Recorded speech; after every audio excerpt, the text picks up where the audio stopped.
Okay, let's just jump right into this explainer and unpack what's actually happening when we're casually scrolling through the internet. Because, we all do it, right? You pull out your phone, open up an app, and suddenly, poof, 30 minutes have just vanished into thin air. But what if I told you that you aren't just killing time? You're actually actively participating in this incredibly sophisticated, completely invisible machine. Today, we are going to break down the true mechanics of the attention economy, and we're going to take it all the way from those basic little taps on your screen straight into some surprisingly deep philosophical territory. So here's our agenda. We're going to peel back the layers of this digital machine across 5 key sections. First, the price of online attention. Second, the data economy and fast content. Third, the philosophy of sign production. Fourth, conditioned reflex. And finally, number 5, machinic enslavement and cultural displacement. Let's get right into it. Section 1. The price of online attention. Specifically, we're looking at the hidden value of endless scrolling. You know when someone tells you to just get off the internet and go do something productive? Well, they're kind of completely missing how modern tech actually works. Those seemingly mindless activities like, dropping a heart on an outfit from a film festival, laughing at some random meme, or sending a cat video to your friend, those actions are generating absolute mountains of financial value for the platforms hosting them. Seriously, you are not wasting time. You are literally performing labor. You're producing value. In the digital world, your attention translates directly into cold, hard cash. Moving right along to Section 2, the data economy and fast content, and how exactly platforms monetize your attention. So how does that attention become cash? It's all about the data funnel.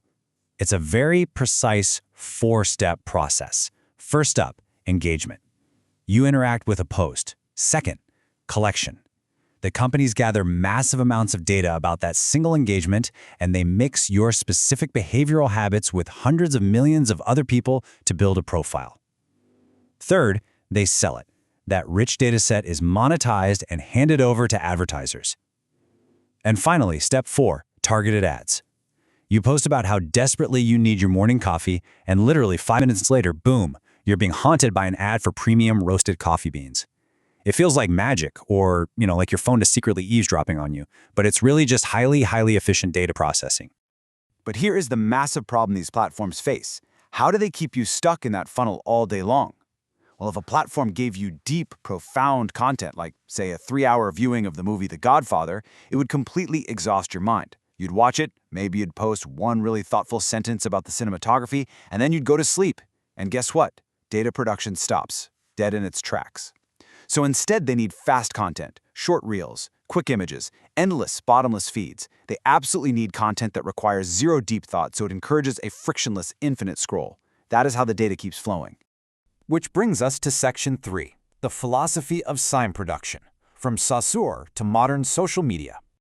Okay, we're getting a little philosophical here, but stick with me because this will absolutely change how you look at your feed.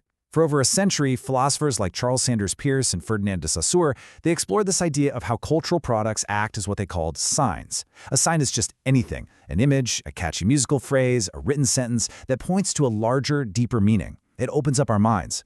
Like when you see the word mountain written out, it's a sign pointing to the massive physical rock structure of an actual mountain.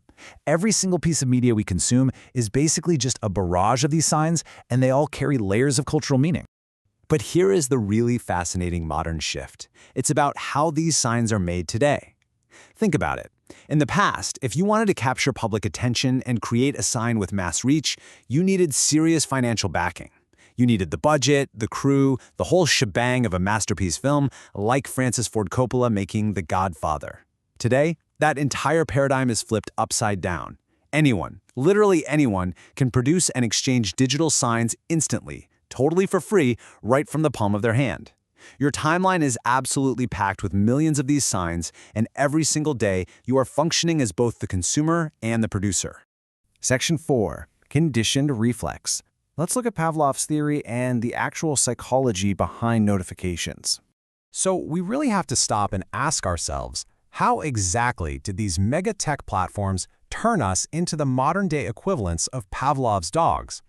If you remember back to your Psych 101 class, Ivan Pavlov famously conditioned dogs to salivate just by ringing a bell before any food was even put in front of them.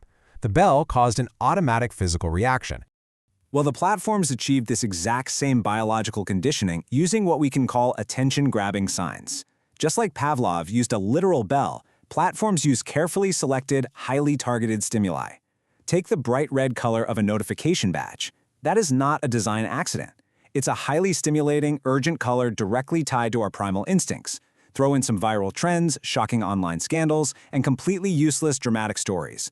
These things aren't meant to spark deep philosophical thought. They are digital bells. They're explicitly designed to bypass your critical thinking and trigger an automatic reflex. You see red, you click.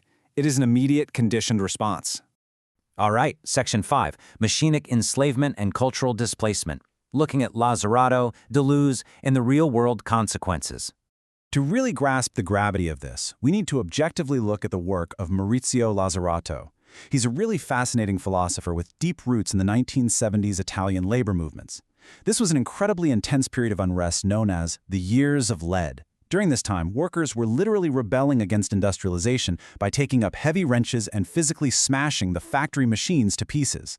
Lazzarato eventually fled to France and became a prominent thinker, but he never, ever forgot that raw, physical concept of the human relationship to the machine. So, building on that intense history, Lazzarato argues a pretty chilling concept that he calls machinic enslavement. He suggests that today, we don't even need to break the factory machines, because, well, we are the machines. Let that sink in for a second. We are constantly hooked up to the network, essentially functioning as biological nodes whose only real purpose is to mindlessly process, consume, and produce these fast digital signs. We aren't enslaved by physical iron chains or angry factory bosses. We're enslaved by the endless, voluntary demand on our own attention. To put that enslavement into perspective, think about a baby. A baby is perfectly amused by the simple noise and the bright, flashy colors of a plastic rattle. It's pure base-level sensory stimulation. Now, as we grow up, we develop what's called mature selection. We start consciously choosing books and films and music that reflect deep, complex thoughts and our own personal identity.